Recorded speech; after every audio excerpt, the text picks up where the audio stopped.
Hey everyone, it's Kate from Sleep Time Consulting. I hope you are well. Today my Let's Talk About series is going to focus on nap transitions because I often get a few questions about this, and I realise I haven't really laid it down. I haven't told you about, I suppose, the concepts and the averages and how to interpret it for your child. So today I will go through the classic kind of nap transitions so that you can understand it for your little one and make sure that you get the right advice to follow, so you know what's going to go happen. Because sometimes these moments in time are the classic time when your baby will kind of have been sleeping well, but then actually what you'll find is that their sleep sort of goes a little bit awry, and then suddenly you realise that actually you're in this kind of zone of actually you need to change the naps around. So it's a real kind of moment we need to be mindful of, I suppose, just to make sure that you're on the right track. So we'll start from the beginning. Now the sort of the newborn phase is very much about letting sleep happen. You can have multiple naps happening, and they can be, wherever, whenever they need. You need to be mindful of the kind of the awake times. Sometimes it's as little as 45 minutes in the first sort of 10 to 12 weeks, and it extends through. So I'm sort of going to park that fourth trimester up until sort of 3-4 months because it's a little bit about getting into the flow of things. But once you reach the sort of 4-ish month mark, and these are all ish, they're all averages, then we start to sort of look at what is normally a 3 nap day. And so that means that you're kind of in this rhythm of somewhere around 1.5 to 2 hours worth of awake time, so that you can factor your day and your framework of the day so that you can make it that your baby has somewhere around 3 naps a day. And so what we do is we kind of arrange that framework, so at that kind of 4-month age, to be those 3 naps, and we let that ride out. And I've talked before about awake times, but you can get access to my awake time guide if you haven't got it already. Sign up to the newsletter and I'll send it out again, probably with this talk when I send it round to people. And you can work out how long your baby can stay awake for, which will then feed into how many naps they can have. And essentially that's what the transitions then become. So we're at this sort of 4-ish month mark, and as you get closer to 6 months, what you'll start to see is that your baby can stay awake for a bit longer in the day. And so those become the classic signs that your naps are going to change. So when they can stay awake for longer, your pattern of the naps will just shift. So that first nap will start to get later and later. And then you'll work out that actually you can only fit 2 naps in the day. And alongside that, your baby's sleep needs will change as well. So they don't need quite so much sleep in the day, so their need for those naps isn't as great. So it all kind of follows through.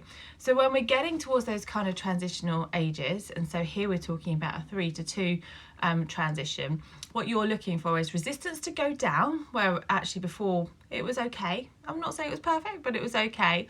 And actually perhaps their sleep pattern for those naps have changed. Maybe it's gone super short because they're just not tired enough to stay asleep for long enough. So those things can make you think, maybe we've got this kind of slightly off. The other thing that can happen is resisting around sort of bedtime. So you can often find that they will be they will be more resistant of going down at bedtime because they're not tired enough, because either they've had a nap too close to bedtime or they've had too much sleep in the day.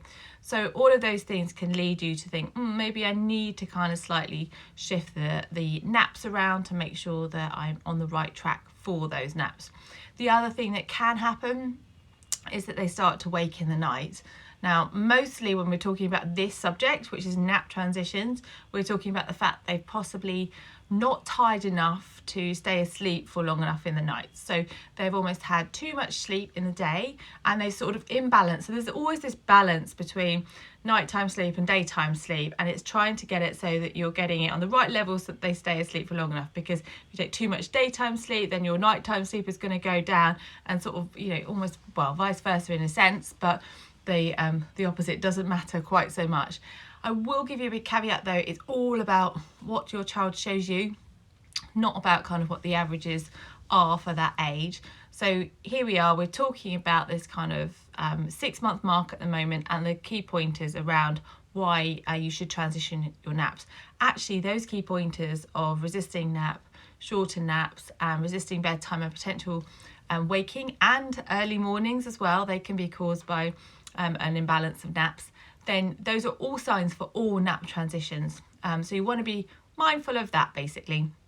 Now, once you've got to that kind of 2 nap scenario, which I say normally I see it around 7 months, but some people will talk about that nap transition at somewhere around 6 months, and you kind of roll with that until you start to see changes happening. This is quite a good balanced stage actually, because normally we don't see another transition from 2 naps down to 1 nap until I start to think about it being a real possibility around 14 months. However, it has happened before then. I've had a 10-month-old transition down to 1 nap, plus I've had 18, 19-month-olds stay on 2 naps and still do really well. It's all about what your child shows you. So if they sleep well at night time, settling well for the naps, then run with it and stick with your kind of approach. But often what you find is their awake time around that sort of 12-month mark starts to mean that they can't go to bed at the normal time because they can stay awake for longer. So you find yourself stretching your day too much, and then suddenly you find that maybe you can't fit in that afternoon nap because they're not tired enough. And so at that kind of age, which like I say can happen from 12 months, but I start to think about it around 14 months, then it's about sort of making that first nap, as it is with all of these transitions, make that first nap later and later until you settle into this kind of rhythm of just that 1 nap. So it can take a while for any nap adjustment to settle in, and you need to kind of flex, and sometimes they might have an extra nap if they've been transitioning down. Sometimes they might be okay without that extra nap, and so you're kind of just working through what they show you in terms of their tired time. You need probably a couple of weeks to flex it. And at each point, if you are, especially with a sort of 2 to 1 and then dropping the 1 nap, you might find you just need a bit of quiet time at the times when they normally might have been asleep, or if you're stretching their awake time a bit longer, then it's important to give them that opportunity to sit down and have a little rest. And the other consideration when you make that change, so you make that nap transition, is bringing your bedtime earlier. So let's imagine the fact that you've gone down from 2 naps to 1 nap, and you've had to lengthen this awake time out because they may have been sleeping until, I don't know, 3, half 3, maybe 4 o'clock, and now suddenly you've got them napping in the middle of the day and they're up at 2:30 and they've got to stretch all the way to like 7 o'clock. It's quite a big jump from what you were doing before. So it's always a good idea at that point to bring your nap as your bedtime earlier, so that they're settling earlier, because we don't want to push over tiredness. You want to kind of get them on that balance and keep that kind of balance of tiredness in a good place. So the earliest bedtime I normally talk about is 6 p.m. So I would really recommend that you would adjust, and it just takes a short while, and then you kind of get back on track with the normal bedtime as their awake time grows and they get more used to being on that 1 nap routine. So moving on to dropping the nap, it's one of those things that people are either really concerned about or really excited about. And I think by the time my daughter, my eldest, got to it, I was actually quite excited about it, because, she was more able to do things. We could go out, if she wasn't napping, we could go out for the whole day and not worry about it so much and not be sort of focused on when the nap was going to happen. But other people kind of really want that time to themselves. So it's a bit of a kind of an individual thing. But, in a sense, your hand is forced because it's what your child shows you, and you've got to be left to notice that with what they're kind of describing to you in their behaviour and their tired signs.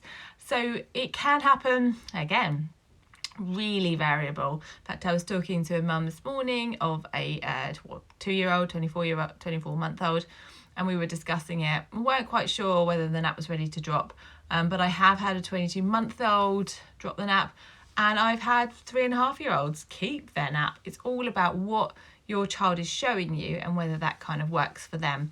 Again, the key signs are going to be resistance going down for the naps, really big one around this kind of age, and also resistance going down for bedtime because they're just not tired enough. So your options are to, kind of extend the bedtime, make them have more tired or awake time and be more active perhaps in the afternoon. Cut down that nap is the other option, and then gradually kind of cut it out, and that's when again you bring that bedtime forward so that you aren't pushing the overtiredness. And then you would probably with this one could take a little time to kind of settle in, just because they are dropping all their daytime sleep. And so you might just have a little bit of quiet time, maybe a bit of TV time in the afternoon.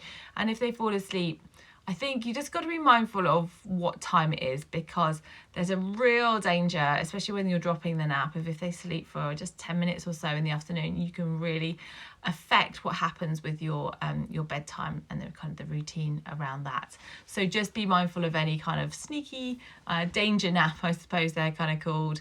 So in that scenario, you've got to run with it, because it happens. You go on a car drive, you out for a walk, they might drift off. I think if it's too late and you think that this is going to affect your bedtime, then you'd wake them up straight away, basically, and try and not encourage that nap to happen.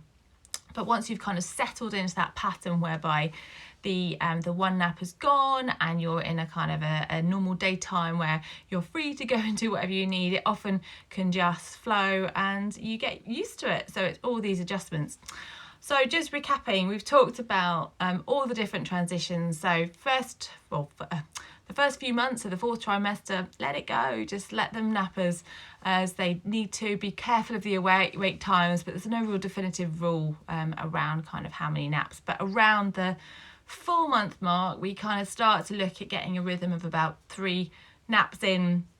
And it's all about their awake time, as I discussed. And as their awake time starts to extend, then they will change their nap pattern. So the next change normally is somewhere between 6 to 7 months. Can be earlier, can be later. And then you're dropping down to the 2 naps. And then the next transition is around about the 14-month mark. Again, awake times have extended. They're resisting going down for those naps. You might be seeing some resistance of bedtime and night wakings. And so then you're kind of dropping down to that 1 nap. And then you've let it flow and you go out to the kind of dropping the nap, which is normally, like I say, around about, start to think about, about sort of 2.5. That's kind of an obvious time to be thinking about it. But yeah, that's my kind of run through nap transitions. I hope that was helpful. I think if you've got any distinct questions about any specific age, any specific transition, then do let me know. And I will be back with another chat about another subject in my series, Let's Talk About Sleep. Take care, have a lovely afternoon, and I will chat to you soon. Bye.